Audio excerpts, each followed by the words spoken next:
Hi there, Internet. Michael Bisog here. It's March 25th, 2017, and yesterday Ryancare fell through. That's wonderful, but it's not the end. What happens now with the Affordable Care Act? What happens if nothing happens? Why is all of this terrible? I'll answer at least one of those questions, so stay tuned.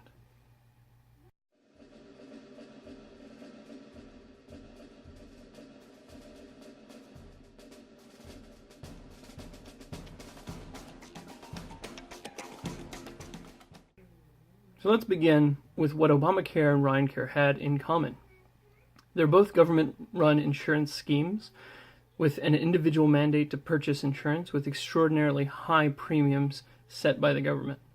They both don't have the approval of the citizenry, and they both violate the Constitution. Obamacare is law and therefore cannot be unconstitutional, you say. That's bull. Since the law was sent to the Supreme Court, and instead of being kicked back as unconstitutional as it should have been, it was helped along by Justice Kagan, who helped write the act in order to get it past that 5-4 panel. I'd say that its constitutionality is in question, at least. Now, I don't want to get into the weeds on this, since the Affordable Care Act is 2,000 pages and I think 11.5 million words long. So let's just get to the very relevant stuff. How is Obamacare unconstitutional? Why is it wrong? We've been talking about the proper role of government these last few videos, so this shouldn't be new to anyone. If you haven't seen those videos, go ahead and click here to watch them first. Let's look to see where the power to enact universal health care comes from. In case you haven't read it since high school, the federal government only has the power to do the following. There are 3 powers enumerated that have to do with money: to borrow it, to coin it, and to provide for punishment for counterfeiting it. There are 6 powers having to do with warfare: to declare it, to raise an army, to provide for a navy, to make rules governing land and naval forces, to call the militia, and to organize, arm, and discipline the militia. That's half of the 18 powers Congress has been given by us. Here are the other 9.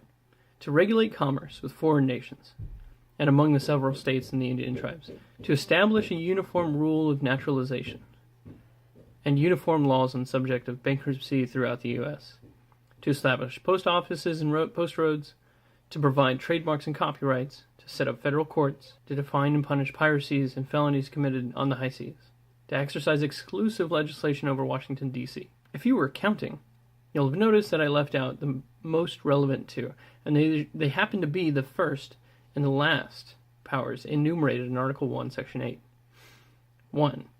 The Congress shall have the power to lay and collect taxes, duties, imposts, and excises, and pay the debts and provide for the common defense and general welfare of the United States. But all duties, imposts, and excises shall be uniform throughout the United States. And then 18. To make all laws which shall be necessary and proper for carrying into execution the foregoing powers, and all other powers vested by this Constitution in the government of the United States or in any department or officer thereof. Now, right off the bat, I don't see anything that allows the government to mandate that a citizen purchase anything. By extension, it obviously gives no power to fine a person for not purchasing something. But here's what Chief Justice Roberts said when the act came to the Supreme Court. The Affordable Care Act's requirement that certain individuals pay a financial penalty for not obtaining health insurance may reasonably be characterized as a tax. And because the Constitution permits such a tax, it's not our role to forbid it or pass upon its wisdom or fairness. However, the joint dissent said that there's no way to construe the wording of the statute in order to escape what Congress enacted, a mandate that individuals maintain minimum essential coverage enforced by a penalty. It's not a tax. It's a mandate with a penalty. You see, even Roberts, who wrote the approving opinion, stated that the Constitution only authorizes Congress to regulate interstate commerce, not to order individuals to engage in it. And Congress, in mandating individuals to engage in commerce by purchasing health insurance, threatens the entire order of the Constitution. I'll read that part of the dissent in its entirety because it's important. Justice Scalia writes that the individual mandate threatens the order because it gives such an expansive meaning to the Commerce Clause that all private conduct, including failure to act, becomes subject to federal control, effectively destroying the Constitution's division of governmental powers. Thus, the opposition, he's talking about Ruth Bader Ginsburg here, on the theories proposed for the validity of the mandate, would alter the accepted constitutional relation between the individual and the national government. The opposition, Ginsburg, protests that the necessary and proper clause has been held to include the power to enact criminal laws, the power to imprison, and the power to create a national bank. Is not the power to compel purchase of health insurance much lesser? Scalia would say no. Not if, unlike those other dispositions, its application rests upon a theory that everything is within federal control simply because it exists. Now, I've already gone far too deep on this, but just in case it's not clear, here are two more points. One, Scalia writes, if all inactivity affecting commerce is commerce, commerce is everything. That's horrifying. Understand? That's horrifying. If all inactivity, so all activity that affects commerce is commerce, we can almost get there. But if all inactivity affecting commerce is commerce, then literally everything that happens is commerce. You sleeping is commerce. That's ridiculous. That means that they can literally write law under the guise of it being covered under the Commerce Clause that makes it illegal for you to sleep more than 8 hours, or more than 4, or more than 1. It makes it illegal for you to be unemployed. That makes it illegal for you to walk down the street because you're not driving down the street. You're not using a bus to get down the street. You're not engaging in commerce, and so that's illegal, and there's a fine. If all inactivity affecting commerce is commerce, commerce is everything.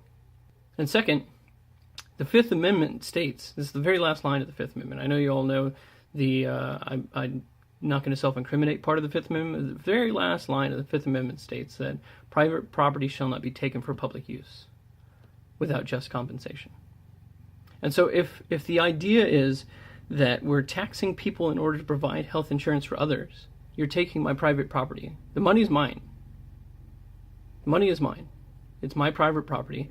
If you're going to take it, then there must be just compensation, which means give me back my money. My just compensation doesn't come in the form of taking care of the health care of someone else when they chose not to.